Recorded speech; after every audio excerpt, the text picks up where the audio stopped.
ನಮಸ್ಕಾರ ವಿದ್ಯಾರ್ಥಿಗಳೇ, SSLC results ನಿಮ್ಮ ಒಂದು ಕ್ಷಣಗಣನೆ ಆರಂಭವಾಗಿದೆ.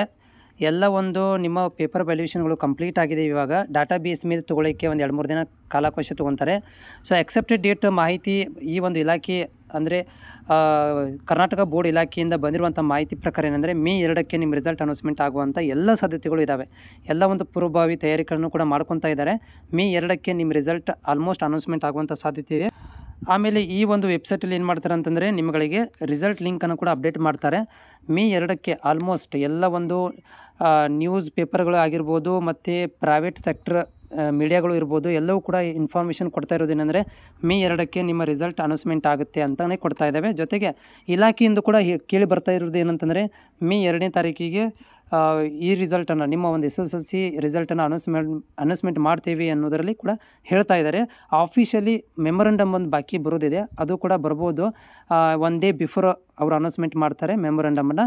ಬಟ್ ಮೇ 2ಕ್ಕೆ ಇದು ಕನ್ಫರ್ಮೇಷನ್ ಆಗುವಂಥ ಎಲ್ಲ 100% ಸಾಧ್ಯತೆಗಳು ಇದ್ದಾವೆ.